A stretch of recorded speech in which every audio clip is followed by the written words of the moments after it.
بسم اللہ الرحمن الرحیم۔ السلام علیکم۔ سلطان صلاح الدین ایوبی رحمۃ اللہ علیہ کا دربار لگا ہوا تھا۔ وہ اپنی سلطنت کے لوگوں کے مسائل سن کر ان کے حل نکال رہے تھے کہ اچانک ایک عورت دربار میں روتی پیٹتی ہوئی داخل ہوئی۔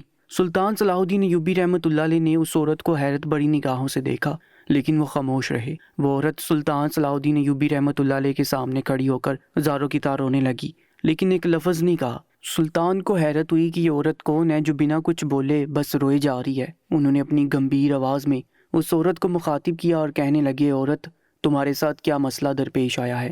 ہمیں بتاؤ، ہم اس کا حل نکالنے کی ہر ممکن کوشش کریں گے۔ اس طریقے سے رو کر نہ تم اپنا وقت ضائع کرو، نہ ہمارا وقت ضائع کرو۔ اس عورت نے آنسو بھری نگاہوں سے سلطان صلاح الدین ایوبی رحمۃ اللہ علیہ کو دیکھا۔ وہ عورت اس وقت کالے برقعے میں موجود تھی اور چہرے پر نقاب بھی موجود تھا، جس سے صرف اس کی جھیل جیسی آنکھیں ہی چھلک رہی تھی۔ اس کی آنکھوں سے یہ بات معلوم ہو رہی تھی کہ وہ عورت دکھنے میں بے حد حسین ہے۔ وہ عورت سلطان کو دیکھتے ہوئے کہنے لگی، سلطان معظم، میرے ساتھ بہت بڑا دھوکہ ہوا ہے۔ میں نے خواب میں بھی نہیں سوچا تھا کہ ہمارے ساتھ اتنا بڑا فراڈ ہو جائے گا۔ جبکہ سلطان الجھی ہوئی نگاہوں سے اس عورت کو دیکھنے لگے تھے۔ وہ کہنے لگی، سلطان معظم، آپ کی رعایا کے لوگ بہت ظالم ہیں۔ ان لوگوں میں ذرا برابر بھی کسی کا خیال نہیں ہے۔ یہاں پر صرف سب لوگ ہی نفس کے مارے بیٹھے ہوئے ہیں۔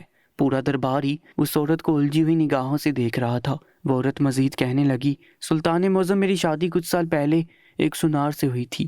میرا شوہر ایک نیک مرد ہے، وہ ہر لحاظ سے بہت اچھا انسان ہے۔ اس نے ہمیشہ ہی محنت کی کھائی ہے، لیکن کچھ لوگوں کو ہماری محنت کی کمائی راس نہیں آئی۔ میرا شوہر شروع سے ہی بینائی کی کمزوری کی وجہ سے پریشان رہتا تھا۔ لوگ اس کی اس بیماری کا بہت فائدہ اٹھاتے۔ پہلے تو میرے شوہر کو تھوڑا بہت نظر آ جایا کرتا تھا، لیکن وقت گزرنے کے ساتھ ساتھ ان کی مکمل بینائی چلی گئی، جس کا لوگوں نے بھرپور فائدہ اٹھایا۔ ہمارے گھر کے برابر میں ہمارا ایک ہمسایہ مرد رہتا تھا۔ وہ شخصیت کے لحاظ سے ایک زانی ہے۔ وہ بالکل بھی اچھا انسان نہیں ہے۔ دوسروں کی عورتوں پر گندی نگاہ رکھتا ہے، ان کو بے وجہ تنگ کرتا ہے، کوٹھوں پر جا کر اپنی راتیں رنگین کرتا ہے، شراب نوشی کرتا ہے۔ ہر غلط کام وہ انسان اپنی زندگی میں کر چکا ہے، اور اب وہ میرے ساتھ بھی غلط کاری کی خواہش کر رہا ہے۔ اس کو جب یہ بات معلوم ہوئی کہ میں دیکھنے میں حسین ہوں اور میرا شوہر بینائی سے محروم ہے، تو اس نے میرے شوہر سے وابستگیاں بڑھا کر اس سے دوستی کر لی۔ میرا شوہر دل کا بہت اچھا انسان ہے۔ اس کے ساتھ جو شخص خوش اخلاقی سے بات کر لیتا ہے، اس کا بھلا کر دیتا ہے، یا پھر اس کی تعریف میں چند اشعار بول دیتا ہے، تو میرا شوہر اس کا گرویدہ ہو جاتا ہے۔ اس انسان نے میرے شوہر کی اس کمزوری سے فائدہ اٹھا کر اس سے دوستی کر لی، اور ان دونوں کی دوستی اتنی بڑھ گئی کہ میرا شوہر اسے اپنا کوئی بھی راز پوشیدہ نہ رکھنے لگا، بلکہ اس کو اپنے گھر کے تمام راز سے بھی آگاہ کرتا رہا۔ میرے بہت سمجھانے کے باوجود بھی میرا شوہر اس مرد کی باتوں میں آ گیا تھا۔ ان کی جیسے جیسے بینائی جانے لگی تو ان کا دماغ بھی وہ شخص ساتھ ساتھ خراب کرتا جا رہا تھا۔ ان کے دماغ میں عجیب عجیب باتیں بڑھ رہا تھا، اور اس بدبخت آدمی نے میرے شوہر کو میرے خلاف کر دیا۔ میرے شوہر جو پہلے مجھ پر انحصار کرتے تھے، اپنے بارے میں ساری باتیں مجھے بتاتے تھے، اپنا مال، اپنا راز مجھ تک محدود رکھتے تھے، اب وہ یہ سب کچھ اس آدمی کے ساتھ کرنے لگے۔ اس آدمی نے میرے شوہر کے دماغ میں یہ خناس بھر دیا کہ تم اپنا سارا مال میرے پاس رکھ دو تاکہ میں تمہارے مال کی حفاظت کر سکوں۔ تمہاری بیوی جوان خوبصورت ہے، کسی بھی وقت اس کا دل اور دماغ پھر سکتا ہے، اور تم سے بہتر شخص ملتے ہی ہو سکتا ہے اس کا دل اور دماغ تم سے بدزن ہو جائے اور پھر تمہارا مال لے کر بھاگ جائے۔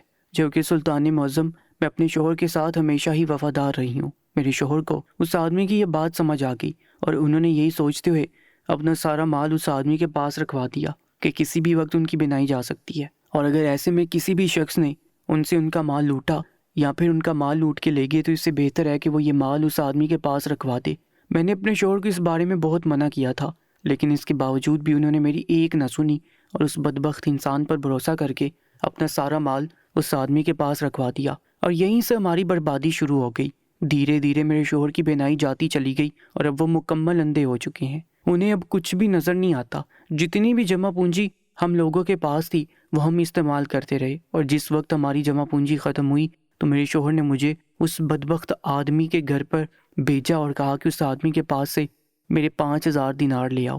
میں حیران ہو گئی کہ میرے شوہر نے اتنا زیادہ مال اس کے پاس رکھا ہوا ہے۔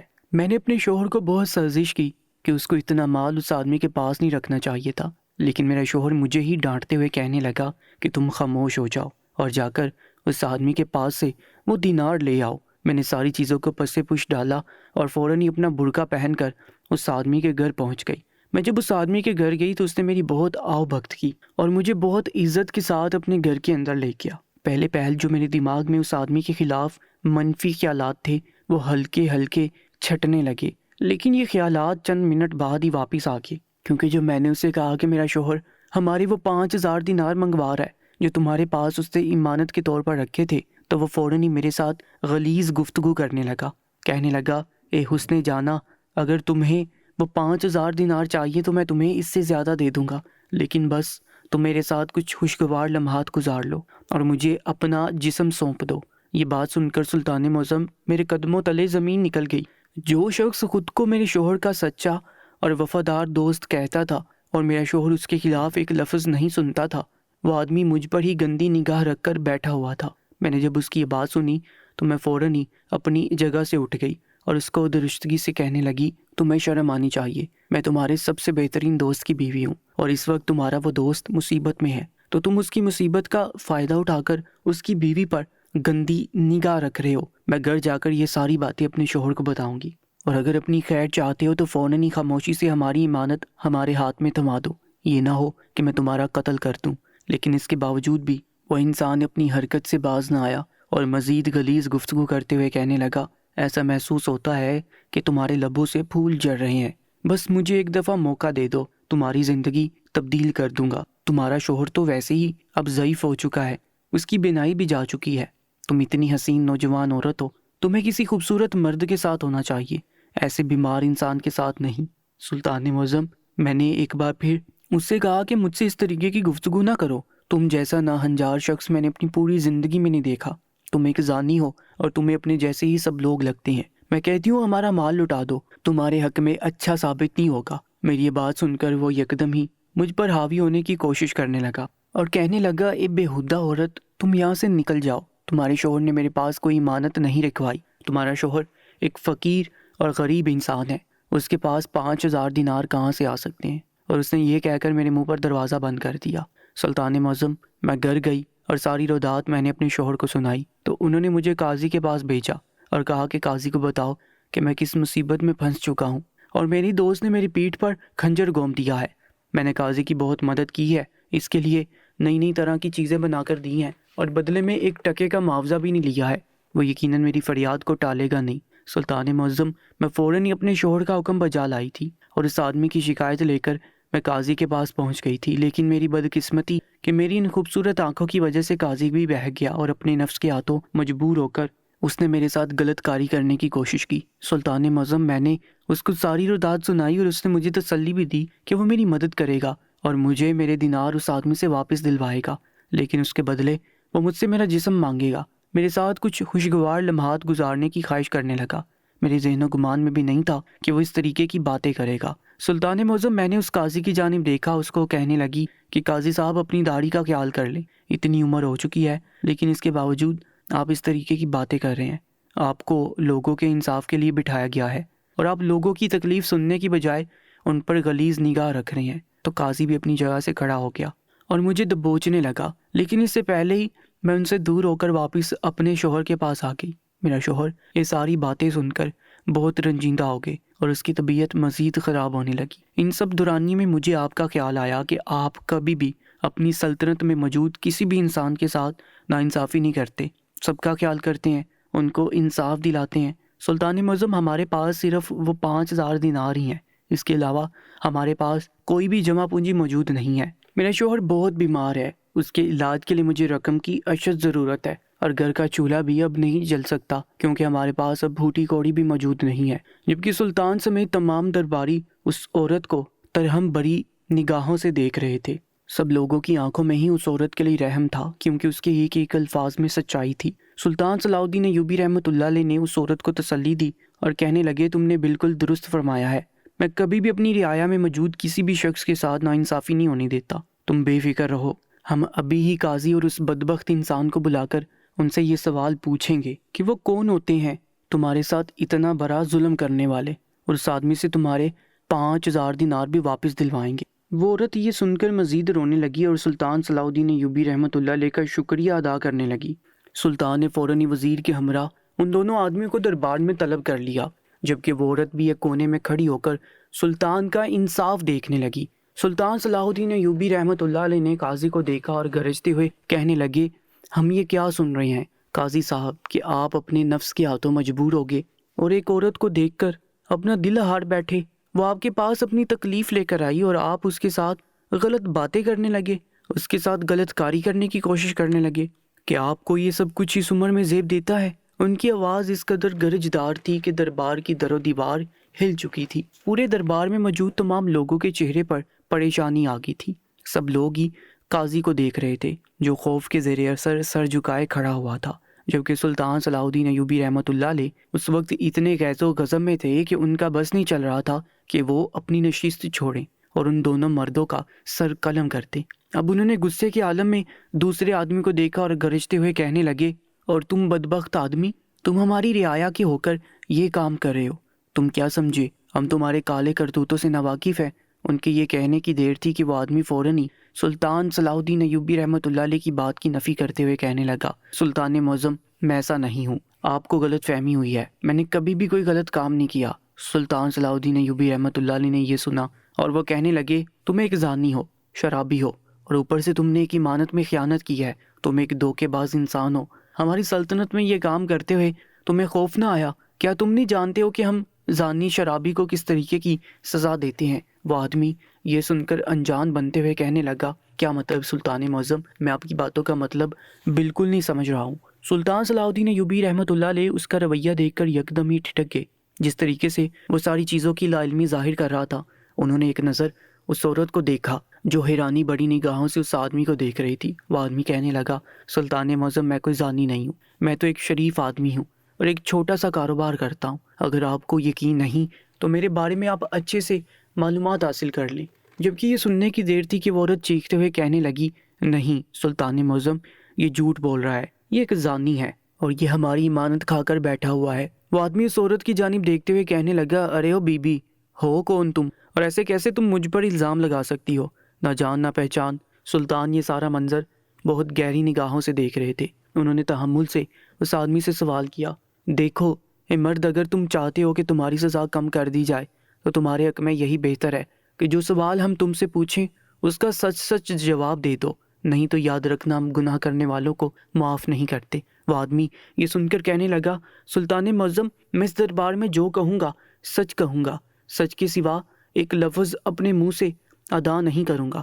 سلطان صلاح الدین ایوبی رحمۃ اللہ علیہ نے سر اس بات میں ہلایا اور سوال کرنے لگے، کیا تم نے اس سنار کو جو تمہارے گھر کے برابر میں رہتا ہے اس کے 5000 دینار نہیں کھائے ہیں؟ وہ یہ سن کر سرنفی میں ہلانے لگا، کہنے لگا، نہیں سلطان معظم، یہ مجھ پر الزام ہے، میں نے اس سنار کا 1 دینار بھی نہیں کھایا، وہ تو ایک غریب انسان ہے، آپ اس کے گھر کے حالات دیکھیں، اس کے پاس بھلا 5000 دینار کہاں سے آ سکتے ہیں؟ سلطان خاموش رہے۔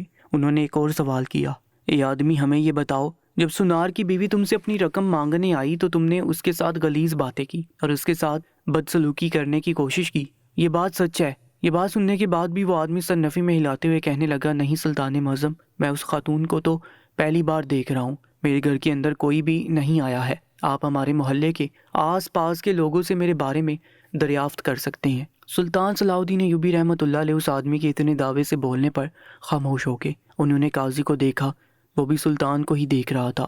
سلطان قاضی صاحب کو دیکھتے ہوئے کہنے لگے، اور آپ کے پاس بھی کیا یہ عورت نہیں آئی تھی؟ وہ بھی فوراً سے سر نفی میں ہلانے لگے، کہنے لگے، یہی تو سلطانی معظم میں آپ کو بتانا چاہتا ہوں کہ یہ عورت میرے پاس کوئی مسئلہ لے کر نہیں آئی، لیکن آپ اس قدر غصے میں آئے ہوئے ہیں کہ مجھ میں بولنے کی ہمت نہیں ہوئی، اس لیے میں خاموش رہا۔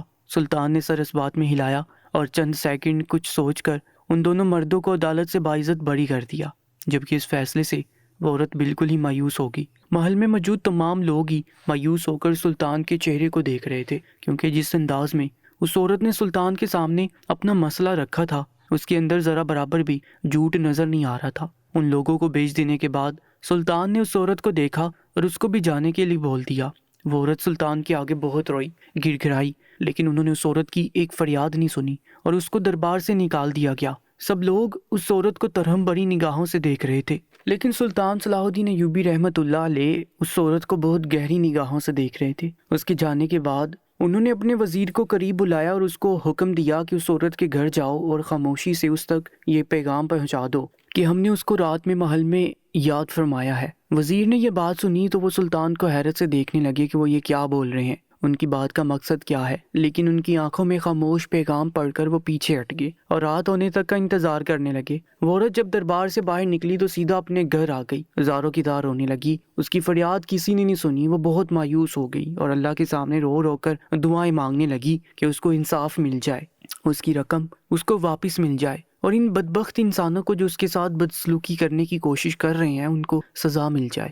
رات ہوتے ہی سلطان کا وزیر اس عورت کے گھر کے سامنے بیس بدل کر کھڑا ہوا تھا۔ انہوں نے دروازے پر دستک دی تو وہ عورت خود کو اچھے سے ڈانپ کر باہر آئی۔ انہوں نے جب باہر ایک فقیر کو دروازے پر دیکھا تو وہ انہیں ٹالنا چاہتی تھی، لیکن وہ کچھ کہتی اس سے پہلے ہی وزیر فوراً کہنے لگا، میں کوئی فقیر نہیں ہوں، میں سلطان صلاح الدین ایوبی کا خاص وزیر ہوں۔ انہوں نے مجھے آپ تک یہ پیغام پہنچانے کے لیے کہا ہے کہ رات ہوتے ہی آپ خاموشی سے محل آ جانا، آپ کا مسئلہ وہاں حل ہو جائے گا۔ وہ عورت یہ بات سن کر کہنے لگی، خیر تو ہے، وہ مجھے رات کو طلب کیوں کر رہے ہیں؟ وزیر کہنے لگا، مجھے زیادہ ان باتوں کا علم تو نہیں ہے، بس سلطان صلاح الدین ایوبی نے آپ کو دربار سے بھیج دینے کے بعد مجھے یہ پیغام آپ تک پہنچانے کے لیے کہا تھا۔ وہ عورت سر اس بات میں ہلا کر اندر چلی گئی۔ رات ہوتے ہی جب سب گھروں کے دروازے بند ہو گئے تو وہ عورت خود کے گرد کالی چادر لپیٹ کر محل کی طرف گامزن ہو گئی۔ وہاں پہنچ کر اس نے اطلاع دی کہ وہ آ چکی ہے۔ اطلاع ملتے ہی فوراً ہی اسے اندر بلا لیا گیا۔ سلطان صلاح الدین ایوبی اپنے مخصوص کمرے میں بیٹھے ہوئے تھے۔ وہ عورت ان کے سامنے ادب سے ہاتھ باندھ کر کھڑی ہوگی۔ سلطان کافی دیر تک اس عورت کو یکٹک دیکھتے رہے، جبکہ وہ عورت اب ان کی نگاہوں سے گھبرا رہی تھی۔ سلطان صلاح الدین ایوبی نے گمبھیر آواز میں اس عورت کی جانب دیکھا، اس سے کہنے لگے، ہم جو سوال پوچھیں گے عورت، ہمیں جھوٹ نہ کہنا۔ کیا یہ بات حقیقت ہے کہ ان دونوں مردوں نے تمہارے ساتھ غلط کاری کرنے کی کوشش کی ہے؟ وہ عورت سر اس بات میں ہلانے لگی، کہنے لگی، جی سلطان معظم، یہ بات حقیقت ہے، میں بھلا اس بارے میں جھوٹ کیوں بولوں گی، میں کیوں خود کو بدنام کرنا چاہوں گی؟ وہ مزید بولے، اور کیا یہ بات بھی حقیقت ہے کہ اس آدمی نے تمہارے 5,000 دینار کھائے ہیں؟ وہ عورت زور و شور سے سر اس بات میں ہلاتے ہوئے کہنے لگی، جی سلطان معظم، وہ ہماری آخری جمع پونجی ہے، اگر وہ ہمیں نہیں ملی تو ہم کہیں کے نہیں رہیں گے۔ سلطان نے یہ بات سنی اور کہنے لگے، ہم نے ایک منصوبہ تیار کیا ہے، بس اس منصوبے میں آپ کی تھوڑی مدد کی ضرورت ہے۔ اگر آپ چاہتی ہیں کہ آپ کے دونوں مجرموں کو سزا ملے اور آپ کے 5,000 دینار آپ کو واپس مل جائیں تو ہمارے بتائے ہوئے منصوبے پر عمل کرنا ہوگا۔ وہ عورت یہ بات سن کر کہنے لگی، سلطان معظم، آپ جیسا کہیں گے میں ایسا کرنے کے لیے تیار ہوں۔ سلطان نے دھیرے دھیرے اپنا بنایا ہوا تمام منصوبہ اس عورت کے گوش گزار دیا، اور وہ عورت ان سب چیزوں کو سننے کے بعد تھوڑا گھبرائی، لیکن سلطان کا ساتھ ملنے کی وجہ سے وہ اس پر عمل کرنے کے لیے تیار ہو گئی۔ سلطان نے اس کو مطمئن کر کے وہاں سے بھیج دیا تھا۔ گھر پہنچتے ہی اس عورت نے تمام باتوں سے اپنے شوہر کو آگاہ کیا اور اس کے بعد اس منصوبے کو کرنے میں جت گئی۔ صبح ہوتے ہی وہ ایک گوشت والے کی دکان پر گئی، وہاں سے اس نے گوشت لیا، کچھ سبزیاں لے کر گھر آ گئی۔ گھر آنے کے بعد اس نے ایک بہت اچھی دعوت کا انتظام کیا، برآمدے میں قالین بچھائے، وہاں دسترخوان سجایا اور قاضی کے گھر پہنچ گئی۔ قاضی نے جب اس عورت کو وہاں دیکھا تو ہتھے سے اکھڑ گیا، کہنے لگا، اے بدبخت عورت، یہاں سے دفع ہو جاؤ، نہیں تو سلطان تک تیری خبر پہنچا دوں گا کہ تو ایک بار پھر میری دہلیز پر آئی ہے۔ جبکہ وہ عورت قدم با قدم چلتی ہوئی قاضی کے برابر میں بیٹھ گئی اور ان کے ہاتھ تھامتے ہوئے کہنے لگی، قاضی صاحب مجھے معاف کر، میں نے گھر آنے کے بعد اس بارے میں بہت سوچا کہ مجھے آپ کی دی ہوئی دعوت کو قبول کر لینا چاہیے۔ سلطان کے پاس جانے کا کوئی فائدہ نہیں ہوا، انہوں نے مردوں کی بات سن کر عورت کو دبا دیا اور مجھے واپس بھیج دیا۔ مجھے اب اپنے کیے پر افسوس ہو رہا ہے، میں نے آپ کے لیے اپنے گھر ایک دعوت کا انتظام کیا ہے، اگر آپ میری گھر دعوت کھانے کے لیے جائیں گے تو میرا مان بڑھ جائے گا۔ قاضی یہ سن کر کہنے لگا، نہیں تو جھوٹ بول رہی ہے، یہ تیرا کوئی منصوبہ ہے۔ وہ کہنے لگی، نہیں قاضی صاحب، میرا یہ کوئی منصوبہ نہیں ہے، آپ کے سامنے ہی سلطان نے مجھے مایوس کر کے وہاں سے بھیج دیا تھا۔ میں نے اب سوچ لیا ہے کہ میں آپ کو اپنا جسم سونپ کر 5,000 دینار آپ سے حاصل کروں گی۔ جبکہ یہ بات سن کر قاضی کی آنکھیں چمک اٹھیں اور اس نے اپنے ہاتھوں کی گرفت اس عورت پر مضبوط کرتے ہوئے بولے، تم واقعی جھوٹ تو نہیں بول رہی ہو؟ وہ عورت سر نفی میں ہلاتے ہوئے کہنے لگی، نہیں قاضی صاحب، مجھے پیسوں کی اشد ضرورت ہے۔ آپ کی بات درست ہے کہ میرا شوہر ضعیف اور اندھا ہو چکا ہے، وہ میرے اب کسی کام کا نہیں رہا۔ مجھے بھی ایک ایسے مرد کی ضرورت ہے جو میرا خیال رکھ سکے اور مجھے ہر وہ خوشی دے سکے جس کی میں مستحق ہوں۔ قاضی سے اس نے وعدہ لیا کہ وہ تھوڑی دیر میں اس کے گھر دعوت پر آ جائے گا۔ قاضی صاحب فوراً ہی اس کے گھر آنے پر آمادہ ہو گئے اور وہ قاضی کے گھر سے نکل کر سیدھا اپنے ہمسائے کے گھر آئی۔ وہ آدمی اس کو دیکھ کر فوراً ہی خباثت سے مسکرانے لگا، کہنے لگا، اے حسن جانا، مجھے معلوم تھا کہ تم میری دہلیز پر لازمی آؤ گی، کیونکہ جب تمہارے پاس کوئی راستہ نہیں ہوگا تو تمہارے پاس آخری راستہ میں ہی بچوں گا۔ لیکن وہ بدبخت آدمی یہ نہیں جانتا تھا کہ جب سارے راستے بند ہو جاتے ہیں تو پھر ایک رب کا راستہ ہوتا ہے جو ہمیشہ ہر انسان کے لیے کھلا رہتا ہے۔ وہ عورت اس کے گھر میں داخل ہو گئی اور اس کے بھی ہاتھ تھامتے ہوئے لجاجت سے کہنے لگی، میرے حسن کے عاشق، میں نے تمہارے لیے اپنے گھر دعوت کا انتظام کیا ہے۔ میں چاہتی ہوں کہ تم میرے گھر آ اور میری دعوت سے لطف اندوز ہو۔ تم بالکل ٹھیک بول رہے ہو، سلطان کے پاس جانے کا کوئی فائدہ نہیں ہوا، وہاں جا کر مجھے مایوسی ہی ملی۔ کاش میں پہلے ہی تمہاری دعوت قبول کر لیتی اور اپنا جسم تمہارے حوالے کر دیتی۔ میں نے سوچ لیا ہے کہ میں ایسے سسک کر اپنی زندگی نہیں گزاروں گی۔ میں تمہارے ساتھ تعلقات قائم کروں گی تاکہ تم مجھے 5,000 دینار کی بجائے 10,000 دینار دے دو اور میری زندگی بھی سنوار دو۔ وہ آدمی یہ سننے کے بعد خوشی سے نعرہ لگاتے ہوئے کہنے لگا، مجھے معلوم تھا کہ تم بے عقل نہیں ہو، تمہیں ایک دن ضرور سمجھ آئے گی۔ مجھے بہت خوشی ہوئی ہے کہ تمہیں یہ بات جلدی سمجھ آ گئی۔ جبکہ وہ عورت حیران تھی کہ اس آدمی کو اتنا اسے شیشے میں اتارنے کی ضرورت نہیں پڑی تھی جتنی قاضی کو منانے کے لیے اسے پاپڑ بیلنے پڑے تھے۔ وہ اس کو بھی تھوڑی دیر بعد آنے کی دعوت دے کر اپنے گھر چلی گئی۔ گھر آنے کے بعد وہ تیار ہونے لگی۔ ابھی وہ تیار ہو کر بیٹھی ہی تھی کہ دروازے پر دستک ہوئی۔ وہ عورت فوراً ہی دروازے کے پاس پہنچ گئی اور دھیرے سے پوچھنے لگی، کون ہے قاضی؟ کہنے لگا، میں آیا ہوں۔ اس نے فوراً ہی دروازہ کھول دیا اور اس کو لے کر گھر کے اندر آ گئی اور اس کے ساتھ پیار بڑی باتیں کرنے لگی۔ وہ بھی اس کے ساتھ مصروف ہی تھی کہ ایک بار پھر دروازے پر دستک ہوئی۔ قاضی کہنے لگا کہ اس وقت کون آیا ہوگا؟ وہ کہنے لگی، ہو سکتا ہے میرا بھائی آیا ہو، میں فوراً اس کو ٹال کر آتی ہوں جب تک تم اپنے اس شاہی لباس کو اتار کر عام سا لباس پہن لیں تاکہ تمہیں اور مجھے ساری چیزوں میں آسانی ہو۔ قاضی فوراً ہی خوش ہو گیا اور اپنا شاہی لباس اتارنے لگا۔ وہ عورت باہر آئی اور دروازے کے پاس پہنچ کر پوچھا، کون ہے؟ تو وہ آدمی جو ان کا ہمسایہ تھا وہ کہنے لگا، اے حسن جانا، میں آیا ہوں، دروازہ کھول دو۔ اس عورت نے گہری سانس ہوا کے سپرد کی اور دروازہ کھول کر اس کا بھی ہاتھ تھام کر ایک دوسرے کمرے کے اندر لے آئی اور وہاں اس کے ساتھ بیٹھ کر باتیں کرنے لگے۔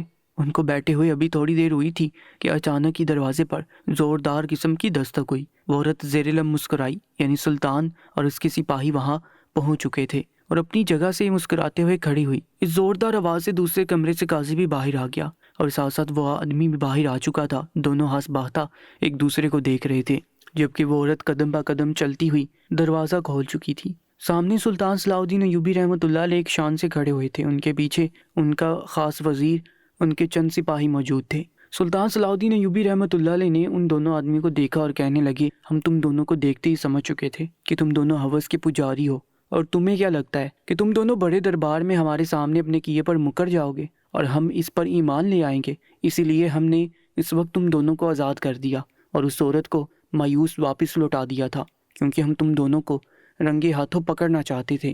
وہ دونوں مرد کچھ کہتے اس سے پہلے ہی انہوں نے اپنے سپاہیوں کو حکم دیا اور فوراً ہی ان دونوں کو بندی بنا لیا گیا اور کال کوٹری میں بند کر دیا گیا۔ جبکہ اس ہمسائے آدمی سے انہوں نے فوراً ہی 5,000 دینار واپس دلوائے، جبکہ قاضی کو اس کے تخت سے اتار دیا گیا اور دونوں کو 1 سال کی سزا کے طور پر قید خانے میں ڈال دیا گیا۔ اس واقعے سے یہ بات ثابت ہوتی ہے، جب بات سیدھی طریقے سے سامنے نہ آئے تو انسان کو کبھی کبھار الٹا طریقہ بھی اختیار کر لینا چاہیے تاکہ سچ سب کے سامنے آ جائے اور جھوٹ پر پردہ پڑ جائے۔ مزید ویڈیوز کے لیے ہمارے YouTube چینل کو سبسکرائب کر کے ساتھ موجود بیل آئیکن پر بھی کلک کر لیجیے گا۔